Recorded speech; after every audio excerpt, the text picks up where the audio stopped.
morning. What was the conclusion of the last? I missed it. You missed it. Message. You really missed it. Oh, it was great. It was terrific. We got it Okay. all. God came and said it was. You weren't here. I said, "Where is that guy?" So I we don't know. start a new Upanishad today. Wow. It's called the Katha Upanishad. Okay. It's called the Katha Upanishad. Yeah, morning. Mm, The opening chant, the peace chant, is the same as that which was Svetashpatra Upanishad. Om Sahana Bhavatu Sahano Bhunatu Sahaviryam Karvavahe Tejasvinavadhitamastu ma Vidvishavahe.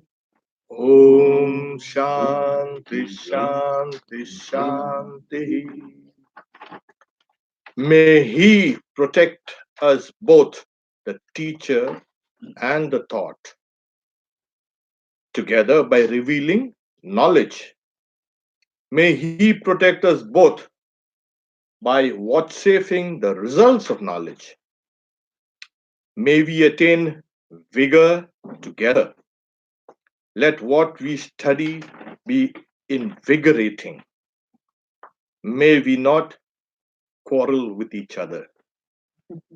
Om, peace, peace, peace. He's Sometimes, Pax Nobiscum. yeah, sometimes what happens is the teacher and the disciple, yeah, you all are quiet, no, okay. But in the old days, the, you know, the, tough questions put to the teacher. And the teacher used to, and then if the student is not satisfied, then he'll keep on being argumentative. Old days. Oh, yes. Let's do that. Don't be argumentative. There are three types of uh, discussions. I mean, the formality is when there's a dialogue, we attain knowledge. I present my viewpoint, you present your viewpoint, and then we discuss it. We see the flaws in it. It's a kind of a gentlemanly way. It's called a vada. Then there is something called jalpa. I use false premises or false generalization and try to deceive you in a kind of a way, in a very kind of subtle logical way. No, my arguments are such that I want to defeat you, kind of somehow. That's jalpa. And there's a third, vitanda. That's a shouting match. Both keep on shouting. So this is so the first one is a means to knowledge, and that should be employed always. Generally, people what happens they don't want to arrive at a particular knowledge. They have something in their head. They have got some preconceived ideas, and they want to present it and say this is what it is and nothing else. So So so that's the reason why this peace chant, which is quite relevant also today. So Katha Upanishad, it is also pronounced as Kataka Upanishad, but Katha was the name of a sage, the proper noun. And the sage, because of him or whether he was in that tradition is called the Kataka tradition. Now, this tradition is found in one of the four Vedas called the Yajur Veda. The Yajur Veda has two, you can say, divisions. One's a white, one is the dark. So this comes in the dark Yajur Veda. Don't worry, it's not dark. I mean, knowledge is not dark. Just to kind of differentiate between the two streams of, you can say, the Vedic streams. So we have four Vedas: Rik, Sama, Yajur, and Atharva. So in this Yajur Veda, we have two divisions, the bright and the dark. So this Upanishad comes in the dark. So that much for. But there are, like we've seen in the Shvetashvatara Upanishad, some common mantras. That is, it's probable that other traditions also picked up certain very popular mantras which are found in this tradition. As a result, we have a kind of a repetition there.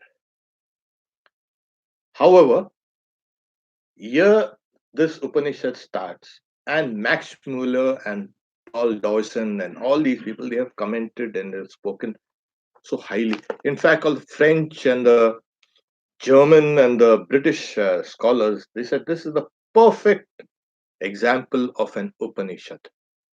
What is an Upanishad? The meaning of Upanishad is knowledge. What knowledge? Can you get it in any book? Yeah, this is a book. No, it's not. It's a book in the secondary sense. It's like, in Sanskrit we say, Dhitam, why are you? Ghee or clarified butter is life. It does not mean that clarified butter is life. You have life, and this life is enhanced by this clarified butter, kind of. So clarified butter becomes secondary, life becomes primary. This Upanishad, it's a book. Yeah, in book in the secondary sense. The primary sense is knowledge. And what knowledge? Knowledge of the noble reality. See, what happens is now we are sitting here, we do not realize there are many things in this world that we do not know, but they are knowable. I was just giving the example of Rocky Mountains. So you don't know the Rocky Mountains like a poet or a kind of a archaeologist or a geologist knows, but it is knowable. That's what.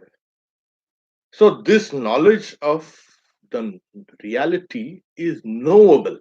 It is unknown to you right now, but it can be known. Otherwise, what's the point in studying a book and finally find that you don't know anything about the reality? But can we get the immediate knowledge of reality? You are approaching that. Knowledge is of two types. One is, they say, paroksha and aparoksha. Paroksha is you use your mind and your senses to arrive at a conclusion on it. This is it here. And then we have a higher knowledge where this knowledge which has been conceptualized in the mind can be realized through meditation. So it becomes aparoksha. Because this knowledge will not have to depend on your sensory system or your mind system or your learning or your education or your culture. No. Otherwise, what's the use of this knowledge if it is dependent on other factors? No, it does not depend. It stands by itself. And this is the real knowledge. That knowledge should be luminous, it will stand by itself. The sun does not need another sun to illuminate. It is self-luminous. So this knowledge which is self-luminous. It does not need any other thing to keep as evidence of this. Aproksha. Aparoksha. Paroksha is mediate knowledge. Mediate. I mediate this knowledge through my senses and the mind and all these things. Mediate. And aparoksha, where it is immediate knowledge or direct knowledge. So this Upanishad leads one to that reality conceptually. And then, as the first principle of Vedanta is, first you listen to it. Keep on hearing it and hearing it and hearing it. And then slowly you contemplate on it. Is it right? Is it possible that this Jivatman, which is limited, is really the infinite one? How can it be possible? So it's called something called asambhavanam, the impossibility. The first step is is it really possible that God dwells in me? How is it? I'm an ordinary person with all these ordinary things, and how is it possible? No, it's not possible. He has to dwell somewhere outside me in some heaven. Vedanta says no. God dwells in each and every being, in everything. So really, it's really this kind of knowledge is impossible. So the knowledge is not impossible. The impossibility lies in our own minds. So what do? We try to eradicate it by gradually chipping away at that sense of impossibility. Then it becomes, yes, I am that. Really, fully. That is knowledge. So this Upanishad starts with a gradual, you can say, unfolding of the theme. What is the theme? Knowledge of Brahman. What is this book? Knowledge, secret knowledge. The meaning of Upanishad is secret knowledge. Then it starts with a nice story, a kind of to illustrate how a student goes to the teacher under what circumstances, kind of like very unfavorable and very difficult circumstances, the student reaches the teacher, and the teacher then tests the student, and the student attains that knowledge. So there are some qualifications for the student. Yeah, because knowledge will dawn when you are ready, actually. When we are not ready, it's there all around. Like we are searching for a particular thing and we are searching all over the place, you know, but we can't find it. Where exactly did you find your green stone? She's lost her earring with a green, and we're searching for it. It's like where is that? It should be somewhere. So it's like that. But we should not be like that. Mullah Nasruddin. I gave you the story. No. Mullah Nasruddin was searching for something beneath a street lamp in a place called Baghdad. Baghdad. So friends say, "What are you looking for?" I dropped some pennies. I'm searching. I dropped something valuable. I dropped something. I'm searching for it. So both of them keep on searching. Saying, "You sure you dropped it here?" No, I dropped it out there. Then why are you searching here? There's light here. So we should also know where to search. You are searching, but you should know where exactly to search. Then it becomes very clear. Uh, so the word itself, the word Upanishad, is called also Vedanta, the end of the Vedas. What does it mean the Vedas end here? We say the Vedas are beginningless and endless. Why? Because you cannot have a book which starts at one point and ends in one. No. And you're talking about infinity? How can it end here? No. It's a continuous, you can say, knowledge. Vedas means knowledge. And it means they have come from the mind of God. And if it ends here, then you have the problem of the God's mind ending here. No, that is logically, you can say, an impossibility. God's, you can say, words, God speaks through us continuously. through the stars, sun and moons and planets and trees, and the whole of nature is speaking to us.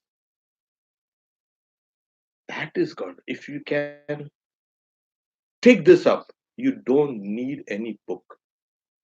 And like we were discussing just now, if you can understand nature, you can understand yourself and you can understand God. These are the triad. You can't separate one knowledge from the other. One knowledge will lead to the other. Has to be. It is not separate. Knowledge never bifurcates. It never divides. Knowledge of the chair and knowledge of this table and knowledge of this chair. No. This knowledge will lead to this knowledge and this knowledge. So you take up anything. So this whole universe is a kind of a form of knowledge. Yes, everything is coming down to us in the form of knowledge. It's a tremendous thing. So what they say is, yes, it's there, but there is something called a secret knowledge. What secret knowledge? It's transmitted from the teacher to the disciple. Hmm. What's so special about this? Meant for some special class of people. Is there a special class of people? No. These are seekers of truth. They have done away with the other small things in life. Yeah, interested.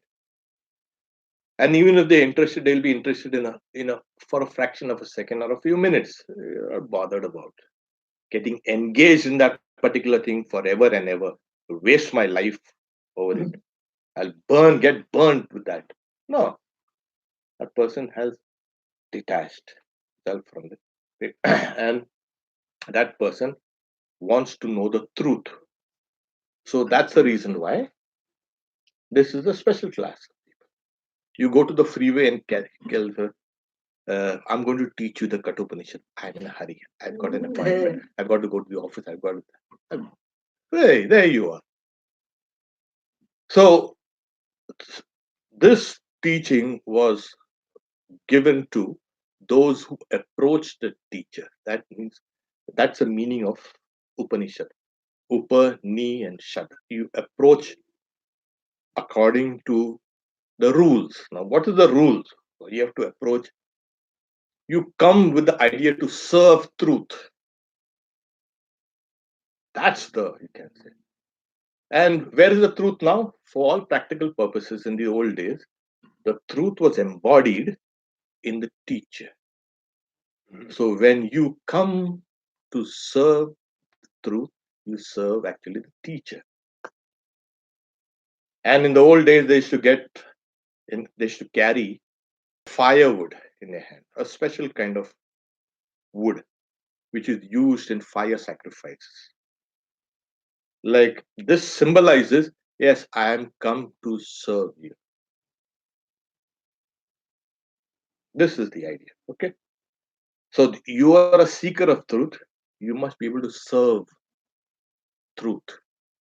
And that truth will protect you. Nothing else protects us but that truth. You may have this post and you may have the police and you have the army, you will have this, you'll have plenty of things. But it's only truth that really protects us. So that's the reason why this Upanishad, you approach the teacher and sit down. Ha! You sit down and you hear. There's another meaning of the word Upanishad, that this word itself means it loosens the bonds of this worldly existence. Yeah, that's another. The root of this upa, ni, and shat, quip dhatu. So sad dhatu, quip pratyaya. Anyway, just for this thing is there in your mind, so it comes out. So the prefix is a upa, near, ni, certainly, and sad, the root of the word Sat is that which loosens the bonds of transmigration of worldly existence. That's the meaning of the word Upanishad. Okay, 3 meanings. yeah. So now we can go towards something like uh, there is a kind of a preamble to this. Mm, the Upanishad salutes the the god of death called Yama and also Nachiketa, his pupil. Okay, so before starting they salute because of them this knowledge has been made available to all of us. Oh, so it's like salutations to Bhagwan Yama, that son of the sun and imparter of the knowledge of Brahman, and salutations to Nachiketa. Om Namo Bhagavate Vaivasvataya Mrityave Brahma Vidyacharya Nachiketa. So, but death? Why is this death? Oh, yes. This fear of death has been with us constantly. And when death itself comes, he's a nice guy, Nothing to be afraid of. He's so nice. It's only when you can transcend death, and he himself will tell you how to transcend it. That's the last limitation of an embodied being. And how do you transcend that? Through the knowledge of Brahman, the knowledge of reality. That's why it's called Brahma Vidya Acharya. Acharya is a teacher of the knowledge of Brahman. So, yeah, that is like, yeah, why did he have to go to God of death? He could have gone to the other hundreds and thousands of nicer gods, very sweet gods and goddesses. Could have gone there. Yeah. It tells us that this knowledge, as we keep on dwelling on it, it will eradicate the fear of death. Yes, the last and final bondage of an embodied soul, a limitation. We may not be thinking consciously of death, but it's there in the subconscious mind. Everything, what I see, will get over. Nothing will get over, don't worry. We have kind of demonized death and, oh, death, horrible. No, nothing. It's such a, the stage of death itself is a kind of great release. You will exist. Really? I'll exist after death? Yes, of course. It is just something that we need to be able to hold on to. There's nothing. There's perfect. So this knowledge is imparted by this god of death to us. We think that death is the finality. No. There was a Swami, he was a kind of a perfectionist. So his secretary, he used to type out a letter after saying, is this okay? I hope this final. The secretary says the final. Don't say final. Say semi-final. And they used to get some error out of something or the other. Get it redone. Sometimes 4 times, 5 times. So don't worry, it's semi-final.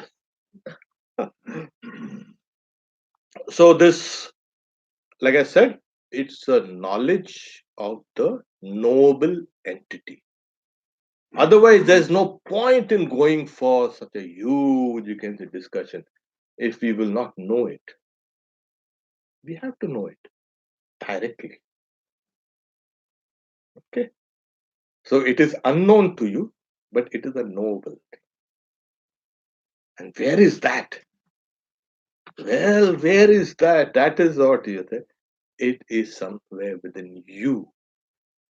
It is not only somewhere within you, it is actually you.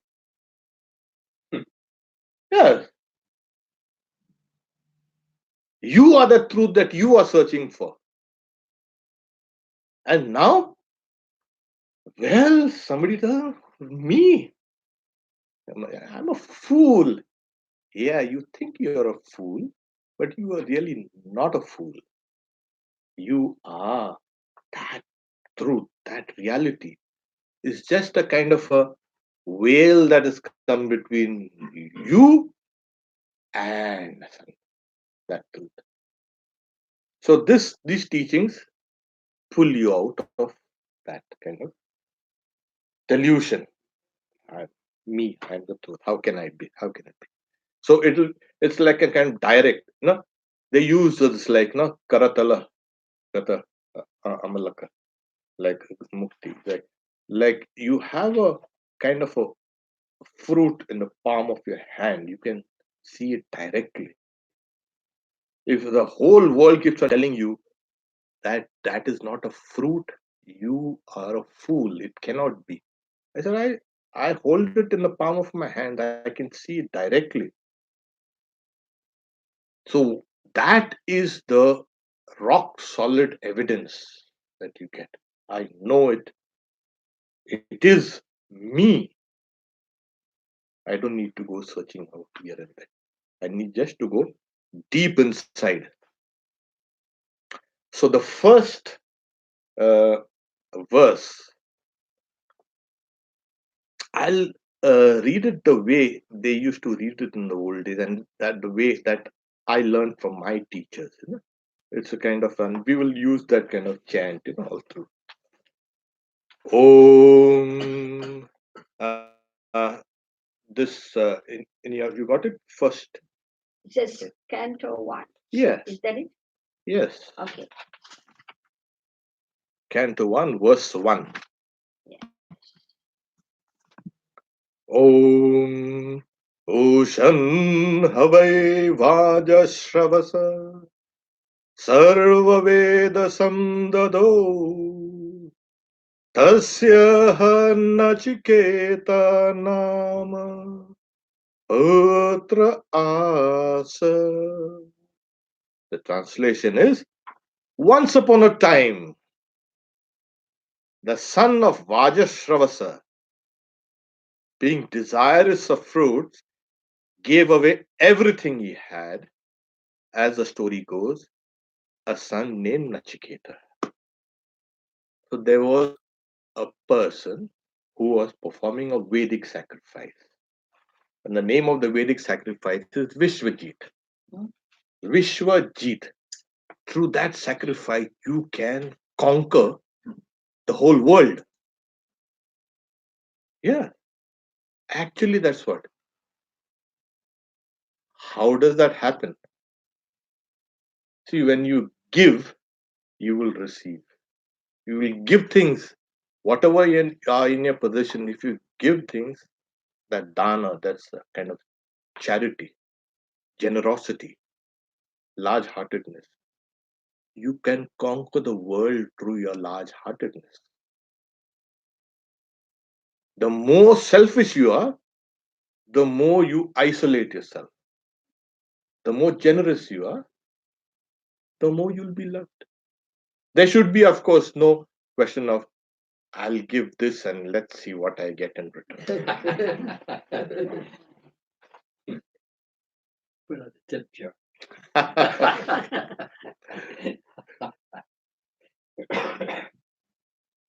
So, in this sacrifice, there was a fire sacrifice called Vishwajit, and it used to be performed for the whole day, early morning till sundown.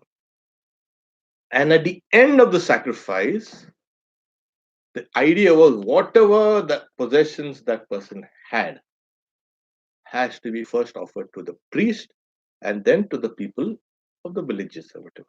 If there's anything remaining. So that person is left with Nothing. Ah.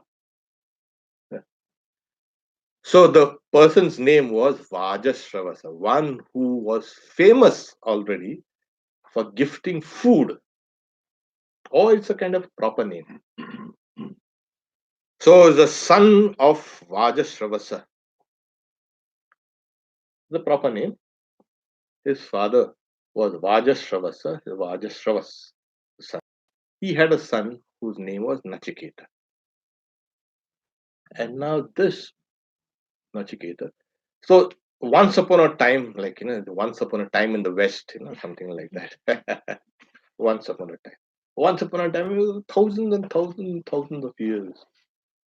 Kind of recalling to mind this kind of legend that it was probable that every legend has with it a grain of truth, always. And as time passes by, the legend grows and grows. You have people putting on something more and more, embellishing that legend. That's how legends grow. So there was this person, and it's he, in technically it's called a yajamana, the sacrificer. And in the old days, you could not sacrifice alone. You had to have a wife. It was compulsory. Otherwise, you're unfit. A man will do the sacrifice alone. No, you have to have your wife. That's why the wife was called Sadharmini. That is the co-religionist. So both used to she is not mentioned. So they had a son. The son was maybe 8 or 9 or whatever. And he was not a kind of priest there. There are 4 priests, 4 main priests. They're called Brahma, Advaryu, Ritvik, and there's another one. I don't come to me. So these 4 priests used to help to perform the Vedic sacrifice. And as we know, the Vedas used to have many things that used to be, you can say, offered tantalizingly. You do this, you will get this. And yeah. And then if suppose one guy is saying, I want to go to heaven. How do I do that? Which heaven do you want to go? That particular heaven. Then do that sacrifice. Swarga Kamo Agnihotram Juhuyat. That there's an Agnihotra, the fire sacrifice. If you want to go to that heaven, you perform this sacrifice. So that sacrifice had to be performed correctly. Okay, otherwise you might, instead of going to Northern California, you might end up in the desert, Nevada desert. So you do it correctly.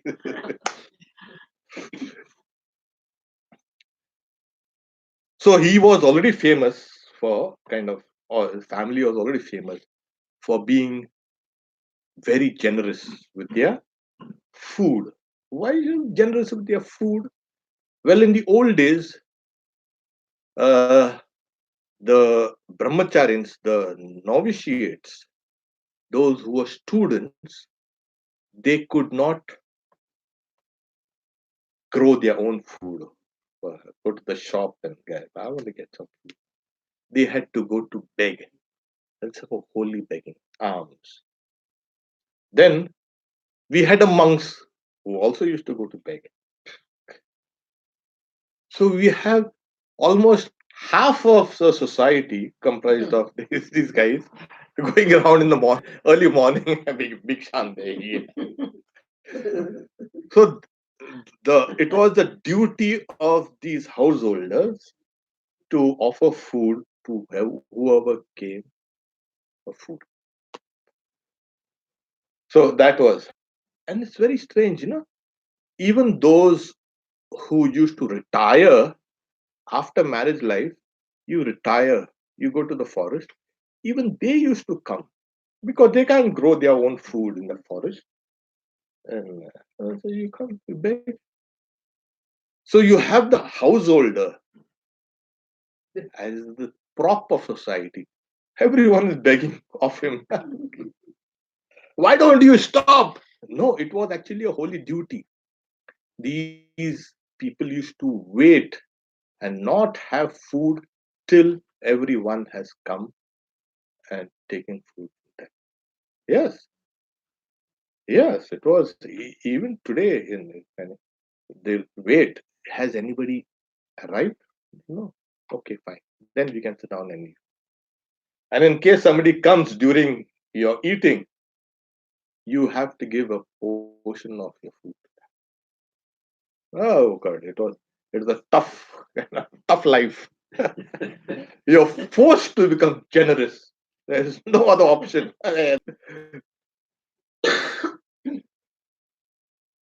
The boys and girls used to be sent to the village school, this house of the guru, which is called the Gurukula, at a young age, around 5 or 6.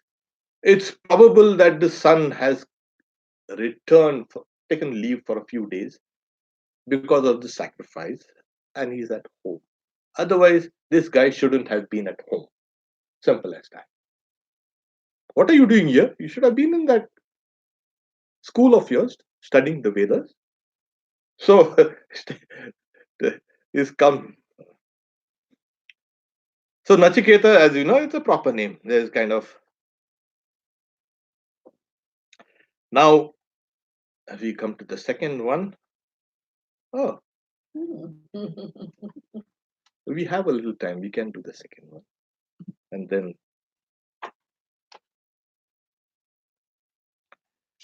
Tangha Kumaram Santam Dakshinasu Niyamanasu Shraddha Vivesha Somanyata. So here is saying, at the end of the sacrifice, saying, as a presents were being carried to the Brahmanas, faith took possession of him who was still a boy. He thought. The next verse will say what he thought. At the end of the sacrifice, when everything is over, the the fires have been doused, as we do it here with curds and with milk, and that is kind of the signal that. So after that, whatever gifts that this person had, or whatever possessions that person had, everything has to be taken out and gifted to the head priest, and the next, and next, and next, and next, and then if there's something else remaining, it goes to the people who are there present. Now this boy has seen that there's an anomaly here, there's something wrong here, and instead of he's a young boy. What happened? Faith took possession of him. Faith entered him.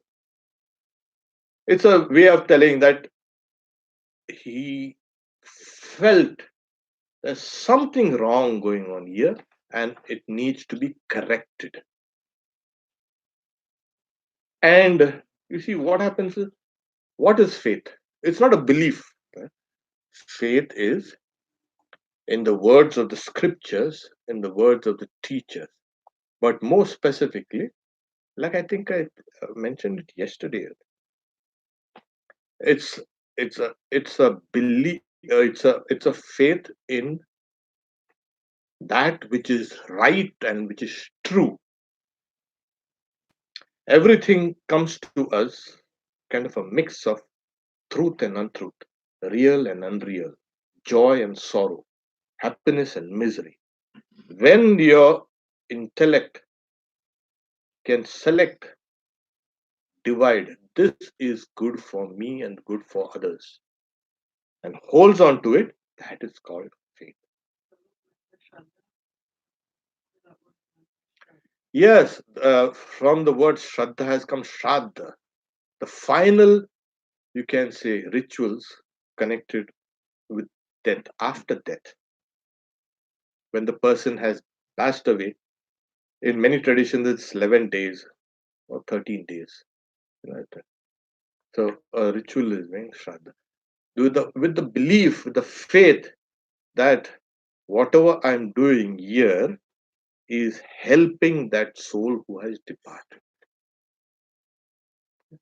That's the that's where. So Shraddha Avivesha. So Shraddha Avivesha where? Shankaracharya says, Shankaracharya means one who commented on this. He say Astikya Buddhi, the intellect of yours, or the intelligence which always seeks that which is permanent amidst the impermanent, the real amidst the unreal. It holds on to it. So if we have that kind of faith, when we read something, we hold on, oh, this is correct, this is right, this is what that person is saying, hold on to that. That's what actually faith is. So there is no such thing as blind faith, as Sri Ramakrishna is saying, there's blind. Either say faith or you say knowledge. So Shraddha is a form of knowledge. Okay. So you have this knowledge, you hold on to this knowledge. Yes, this is what I need to do, and this is what I'm going to hold on to. This is called faith. So here, as I say, when the gifts are being led, how do you lead the gifts? In the old days, the two forms of wealth were cattle and land. That was a form of wealth. What else do you have? Gold. Gold. Yes, there was gold, but it was mostly with the kings, those guys. Yeah. It's later. This was even before the gold was used as a kind of a currency. Okay. I'll give you a piece of gold, you give me your whole house. I'll pay you for that. No. It was you build this house for me and I'll give you 10 cows. This is the barter system. So yeah, and people lived in a kind of a small, close knit community. Each one knew each other. Okay. So and they shared. It was more like a commune. They shared everything. So you don't have this, so you take this. So gold and land. Yeah. Sorry, cattle. And of some in the Brihadaranyaka Upanishad, there's a king who kind of has strung 10 padas, that is 10 small ingots of gold between the horns of the cows, and hundreds of cows are being strung like that. And the best amongst us will get these cows. The cows are kind of expensive, valuable, and along with that, 10 small, you can say, pieces of gold were strung on them. So it made them more invaluable. So then, there's a kind of funny story there. The Yagnavalkya, the sage, he tells his brahmachari, oh, good, drive all these to our ashram, our monastery. So the rest of the Vedic scholars is, are you the best amongst us? Well, I'm not the best amongst you, but I need this gold. Drive them away. And then started the debate, and it was found that he was the best. So, why did the guru sometimes possess these kind of things, gold and all? Well, some teachers were very popular, and students used to come from various places. Like you have the best university has people clamoring to get inside, huh? And they're willing to pay also. But then what happens is it is the guru and his wife's Guru Patni duty to see that they feed everybody. You have to have quarters and you have to have food and yeah. So you need a little money for that. But that was much later in the Vedic age. So this was this gifts are being led after the sacrifice, and everybody's sitting there down with expectation. This guy is already famous, Vajaswara, because of his generosity. So he'll give us something nice.